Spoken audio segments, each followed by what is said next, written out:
এই মুহূৰ্তত আমাৰ হাতত আহি পৰিছে এটা ব্ৰেকিং নিউজ। চামগুৰিৰ আমনিত বিশেষ সম্প্ৰদায়ৰ যুৱকৰ হাতত প্ৰহত হ'ল এজন খিলঞ্জীয়া টেম্পো চালক।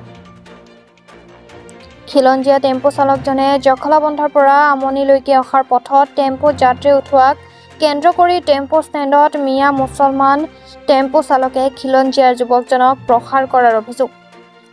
খিলঞ্জীয়া টেম্পো চালক সীমান্ত শইকীয়াক সাইফুল ইছলাম, ৰুজমত আলী আৰু আকজৰ আলী নামৰ তিনিজনকৈ যুৱকে আক্ৰমণ কৰাৰ অভিযোগ। টেম্পো চালক সীমান্ত শইকীয়াই বীৰ লাচিত সেনাৰ কলিয়াবৰা আঞ্চলিক সমিতিৰ এজন সদস্য বুলিও জানিব পৰা গৈছে।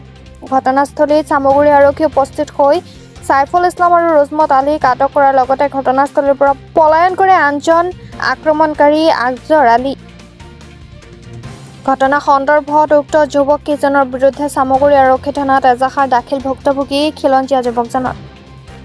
এটা কথা আচৰিত কথা, নগাঁৱত এটা সম্প্ৰদায়, এটা বিশেষ সম্প্ৰদায় আমাৰ অসমৰ খিলঞ্জীয়া ল'ৰাৰ ওপৰত এটা সৰু সৰু অজুহাত লৈ পেলাই হাত উঠাবলৈ মাৰপিট কৰাৰ এটা চেষ্টা সদায় চলাই আছে।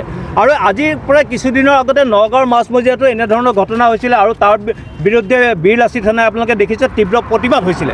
কিন্তু আজি কিছুদিনৰ ভিতৰতে আকৌ পুনৰ আমনি তিনিআলিত টেম্পো চলোৱা কেইজনমান ড্ৰাইভাৰে এজন থলুৱা ল'ৰাক বিনা কাৰণে সৰু কথা এটাৰ কাৰণে মাৰপিট কৰিবলৈ চেষ্টা কৰিছিল। আৰু সেই বিষয়ে যেতিয়া সোধপোছ কৰিবলৈ আমাৰ ল'ৰাবোৰ আহিছিলে তেতিয়াও দেখা গৈছিলে যে তেওঁলোককো ঠেলীয়া গতা মাৰি পেলাই আক্ৰমণ কৰাৰ এটা প্ৰচেষ্টা কৰিছিলে। মূল কথা হ'ল এনেকুৱা কাম কেতিয়াও সহ্য কৰা নহ'ব। বীৰ লাচিত খানে কেতিয়াও সহ্য নকৰে। আৰু এই বিশেষ সম্প্ৰদায়টোৱে যিমান আগ্ৰাসী মনোভাৱেৰে আমাৰ খিলঞ্জীয়া ল'ৰাৰ ওপৰত হাত তুলিবলৈ চেষ্টা কৰিছে, সেই হাত উঠোৱাৰ প্ৰচেষ্টাটো আমি প্ৰতিহত কৰিম। আৰু এটা কথা স্পষ্ট কৰি দিছোঁ, সহ্য আৰু কৰা নহ'ব। ইয়াৰ বিৰুদ্ধে কঠোৰভাৱে আমি ব্যৱস্থা গ্ৰহণ কৰিম। বীৰ লাচিত খানাই সীমান্ত শইকীয়াক মাৰিছিলে। তেওঁ টেম্পো চলায়। হয়, তেওঁলোকো টেম্পো চালক, কিন্তু সেইকেইজন পিয়ৰলি আমাৰ অসমীয়া খিলঞ্জীয়া ল'ৰা নহয়।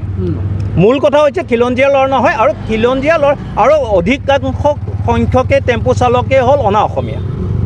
সকলোকে ডাঙৰ কথা। আৰু সেই গোটটোৱে আমাৰ যি দুই এজন খিলঞ্জীয়া ল'ৰা আছে, যিকোনো প্ৰকাৰে তেওঁলোকক দমন নীতি এটা কৰিবলৈ চেষ্টা সদায় অব্যাহত ৰাখিছে। আৰু সেই বস্তুটো আমি সফল হ'বলৈ নিদিওঁ। স্পষ্ট কথা, বীৰ লাচিত খানে সফল হ'বলৈ নিদিয়ে। ইয়াৰ বিৰুদ্ধে কঠোৰ হ'ব লাগে। পুলিচে এতিয়া আটক কৰিছে নেকি? এতিয়া তিনিজনক আটক কৰিছে। আৰু আমি এটা কথা আমি এতিয়া অচিৰ ওচৰত আহিম, এটা কথা কৈছোঁ যেন এইটো সম্পূৰ্ণ নিৰপেক্ষ তদন্ত হ'ব লাগে আৰু যিমানকেইজন অপৰাধী আছে সকলোকে কাৰেক্ট কৰিব লাগিব।